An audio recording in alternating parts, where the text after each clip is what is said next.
बिस्मिल्लाहिर्रहमानिर्रहीम। अस्सलाम वालेकुम व्यूअर्स। लाखों करोड़ों दुरूद शरीफ आका हज़रत मोहम्मद रसूलुल्लाह सल्लल्लाहु अलैहि वसल्लम पे दुआ है कि अल्लाह ताला आपको और मुझे मक्का और मदीना में हाज़री नसीब फरमाए।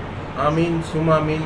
मैं हूं मोहम्मद नवाज़ और आज हम बात करने जा रहे हैं मेंटेनेंस ऑफ वाइफ का जो खर्चा है हस्बैंड की तरफ से, वो उसकी क्या लीगल हैसियत है, उसके क्या लीगल पॉइंट्स हैं और किस बीवी को खर्चा मिलता है और किस बीवी को खर्चा नहीं मिलता।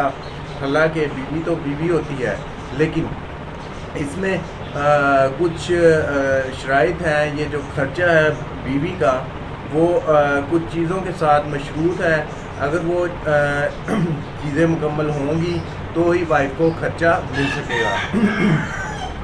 इससे पहले बहुत सी वीडियो तो मैंने बनाई हैं बच्चों के खर्चे के हवाले से, लेकिन आज की वीडियो है ये स्पेसिफिकली बीवी के खर्चे के हवाले से है। बीवी का जो खर्चा है वो कितना लगता है, कैसे लगता है और जो भी उसके मामला है इस वीडियो में आज हम डिस्कशन करेंगे।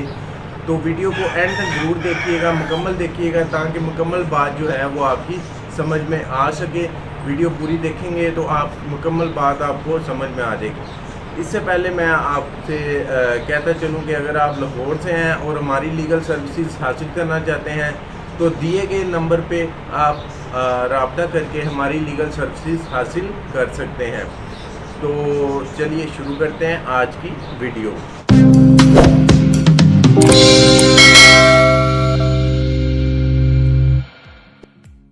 जी व्यूअर्स, जैसा कि आपको पता है कि आज का हमारा जो टॉपिक है वो वाइफ की मेंटेनेंस, बीवी के खर्चे के बारे में है। तो इस पे आज हम पूरा फोकस करेंगे। एक्चुअली मेरी इससे पहले जो वीडियोस आती नहीं है उसमें बच्चों के खर्चे के हवाले से भी मैं आपको बताता रहा हूँ। और आज की जो वीडियो है, इस वीडियो में हम सिर्फ वाइफ के खर्चे को फोकस करेंगे कि वाइफ का खर्चा जो है वो किस सूरत में मिल सकता है, किस सूरत में नहीं मिल सकता। तो सबसे पहले अगर कोई वाइफ है वो अपना खर्चा लेना चाहती है अपने हस्बैंड से, तो वो किस तरह से ले सकती है। उसके लिए सबसे पहले तो उसे अपने हस्बैंड को एक लीगल नोटिस देना पड़ेगा। वो लीगल नोटिस भेजेगी कि मैं इसके निकाह में हूँ आपके और आप मुझे खर्चा नहीं पे कर रहे। तो इस लीगल नोटिस के 7 दिन के अंदर अगर आप मुझे खर्चा दे देते हैं तो ठीक है, अदरवाइज़ मैं जो है वो कानूनी कार्रवाई का यानी कि केस करने का हक महफूज रखती हूँ। ये लीगल नोटिस आप भेज देंगे तो आपका केस की जो मजबूती है वो बढ़ जाएगी। अगर आप लीगल नोटिस के बगैर भी जाना चाहें तो जा सकते हैं, केस कर सकते हैं, कोई हर्ज नहीं है। लेकिन केस की मजबूती बढ़ाने के लिए आप चाहें तो पहले 7 दिन का एक लीगल नोटिस अपने हस्बैंड को सर्व कर सकते हैं। और ये लीगल नोटिस उसी सूरत में सर्व हो सकता है कि जब आप अपने हस्बैंड के निकाह में हो और आप उसके साथ ना रह रही हो और वो आपका खर्चा ना दे रहा हो, आप अपने माँ बाप के घर हों या किसी भी और जगह अपने भाई के घर, तो फिर आप ये जो है वो खर्चे का केस कर सकती हैं। अगर आप ऑलरेडी उसके साथ ही रह रही हैं तो फिर तो ओबियसली यही तसव्वुर होगा कि वो उसने आपका खर्चा उठाया हुआ है। तो उसके बाद आ जाते हैं कि अब अगर वाइफ नोटिस भेजती है, हस्बैंड जो है वो खर्चा फिर भी उसके बावजूद नहीं देता, तो ओबियसली वो मेंटेनेंस का केस करेगी कोर्ट में और अपना खर्चा जो है वो हासिल कर लेगी कोर्ट के ज़रिए। अब खर्चा कितना लगेगा?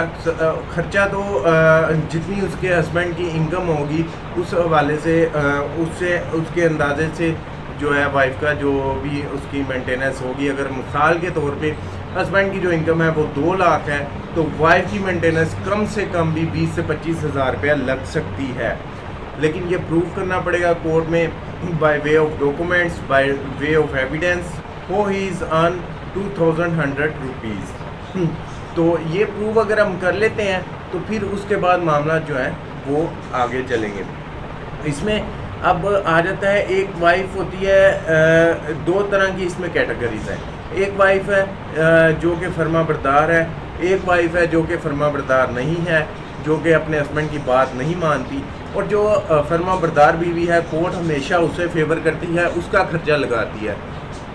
जो बीवी फर्मा बरदार नहीं है, जो अपने हस्बैंड की बात नहीं मानती, कोर्ट उसे फेवर भी नहीं करती और कोर्ट उसका खर्चा भी नहीं लगवाती हस्बैंड से। और अब ये चीज़ कैसे प्रूव होगी कि ये बीवी जो है ये फर्माबरदार है या नहीं। अब इस चीज़ को प्रूव करने के लिए जो हस्बैंड हैं उनके लिए ये मामला है कि अब वो चाहते हैं कि ये मेरी बीवी जो है मुझसे बदतमीज़ी करती है, मेरी बात नहीं मानती। तो वो क्या करेगा हस्बैंड, अब जाके ऐसे ही अदालत में तो बता देगा कि मैं ये मेरे निकाह में है और लेकिन मेरी बात नहीं मानती, मेरे शरई हकूक़ जो हैं वो पूरे नहीं करती, तो मैं ऐसे खर्चा नहीं दे रहा। तो अदालत कहेगी इस बात का क्या सबूत है। वाइफ जो है वो जाके कोर्ट में कह देगी कि ये सारा झूठ बोल रहा है। तो फिर हस्बैंड के पास ऑब्वियसली क्या प्रूफ रह जाएगा कि इसकी बीवी फर्माबरदार है या नहीं है। तो इसके लिए मैं ये सुजेस्ट करता हूँ कि अगर कोई इस तरह का मामला हो तो हस्बैंड को चाहिए कि वो कंजुगल राइट्स हुकूक ज़नशनोई का केस कोर्ट में कर दे। जब उस केस में वाइफ अगर नाफरमान होगी तो उस केस में ओबियसली वो 90% चांसेस हैं कि वो प्रूव हो जाएगी कि ये नाफरमान बीवी है। जब वो फिर उसके बाद खर्चे के लिए जाती है वाइफ, तो वो आप जो उस केस का फ़ैसला होगा, जो डिग्री ऑनरेबल कोर्ट ने जारी की होगी, वो अगर आप मेंटेनेंस वाले केस में आप प्रोवाइड करते हैं जज साहब को, तो वो ओबियसली उसका खर्चा नहीं लगेगा उस बीवी का जो कंजुगल राइट्स के केस में, यानी उर्दू में मैं आपको बताऊं तो हुकूक ज़नशनोई के केस में नाफरमान बीवी ठहरती है। उस बीवी को मेंटेनेंस जो है वो नहीं मिलती। अलबत्ता अगर उनके कोई बच्चे हों तो उनको ज़रूर जो है वो मेंटेनेंस मिलेगी, हर हाल में मिलेगी। ओबियसली मैं पहले आपको कई वीडियोस में बता चुका हूँ कि 18 साल तक लड़कों की है और बेटी की तब तक है जब तक उसकी शादी नहीं हो जाती। लेकिन आज का हमारा फोकस वाइफ के ऊपर है, तो वाइफ को अगर वो कंजुगल राइट्स के केस में नाफरमान साबित होती है तो उसे खर्चा नहीं मिलेगा, मेंटेनेंस नहीं मिलेगी हस्बैंड से। तो इसलिए अगर इसमें ये ज़रूरी भी नहीं है कि कंजुगल राइट्स का केस जो है ये दोनों के लिए है, हस्बैंड भी कर सकता है, वाइफ भी कर सकती है, दोनों ये केस कर सकते हैं। एक्चुअली इस मकसद होता है इस केस का, एक तो ये बच्चा खर्चे से बच जाता है बंदा अगर वो मामला नाफरमान बीवी हो तो दूसरा इसका मकसद ये है, ये एक्चुअली ये सुलह के लिए होता है केस, कि ये हस्बैंड भी कर सकता है, वाइफ भी कर सकती है, दोनों कर सकते हैं ये केस।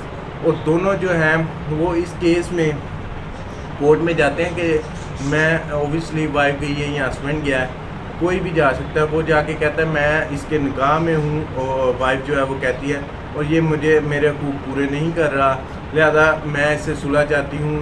तो कोर्ट जो है वो अपनी पूरी कोशिश करती है कि इन दोनों की सुलह हो जाए इसी केस के फ़ैसले में, तो एक घर जो है वो तबाह होने से बच जाए। तो जो वाइफ को कंजुगल राइट्स के केस में भी अगर ऐसा हो सकता है कि वाइफ जो है वो फर्माबरदार ही साबित हो, तो फिर आप बिल्कुल भी वाइफ के खर्चे से नहीं बच सकते, आपको उसका खर्चा पे करना पड़ेगा और करना भी चाहिए। अगर कोई बीवी फर्माबरदार है, अपने हस्बैंड की बात मानती है, हर जायज़ बात उसकी मानती है, तो उसका हक बनता है कि जो भी उसका शरीयत के मुताबिक जो भी हुकूक हैं हस्बैंड को चाहिए कि उसके पूरे करे। तो ये दो कैटेगरीज़ हैं बीवी की। अगर वो फर्माबरदार होगी तो उसे खर्चा मिलेगा ऑब्वियसली, अगर नाफरमान होगी तो कंजुगल राइट्स के केस में अगर प्रूव होता है तो फिर उसे खर्चा नहीं मिलेगा। तो ये वाइफ अब खर्चा लेना चाहती है तो उसके लिए उसे केस करने के लिए क्या क्या चीज़ें रिक्वायर्ड है। सबसे पहले उसे निकाहनामा रिक्वायर्ड है, अपना आईडी कार्ड की कॉपी ऑब्वियसली रिक्वायर्ड है। उसके बाद अगर उसके कोई बच्चे वगैरह हैं तो उनका भी वो साथ में शामिल करेगी। अगर मैं मिसाल के तौर पे आपको कह रहा हूँ कि अगर ये जो चीज़ें मैंने आपको बताई हैं अगर आपके पास मौजूद नहीं है, सम टाइम बल्कि बहुत से केसेस में ऐसा होता है जो बंदा केस करने आता है उसके पास डॉक्यूमेंट नहीं होते। मिसाल के तौर पे हस्बैंड केस करने आया तो डॉक्यूमेंट जो है वो वाइफ के पास हैं, और सम टाइम ऐसा होता है कि वाइफ केस करने आई है और डॉक्यूमेंट जो हैं वो हस्बैंड के पास हैं। तो इसमें आपको टेंशन लेने की ज़रूरत नहीं है। अगर आपके पास किसी किस्म का कोई डॉक्यूमेंट भी मौजूद नहीं है तो फिर भी आप जो है कोर्ट में केस कर सकते हैं, इसमें कोई इशू नहीं होगा। कोर्ट बाद में जो है वो दूसरे बंदे से वो डॉक्यूमेंट्स जो है वो तलब कर लेगी। तो आज की वीडियो में मकसद था कि वाइफ का खर्चे के बारे में बताया जाए, क्योंकि किस बीवी को खर्चा मिलता है और किस को नहीं मिलता। तो वीडियो देखने का बहुत बहुत शुक्रिया। अगर आप लाहौर से हैं, हमारी लीगल सर्विसेज हासिल करना चाहते हैं, दिए गए नंबर पे आप हमसे रब्ता करके हमारी लीगल सर्विसेज हासिल कर सकते हैं। दुआ में याद रखिएगा। अल्लाह हाफिज़।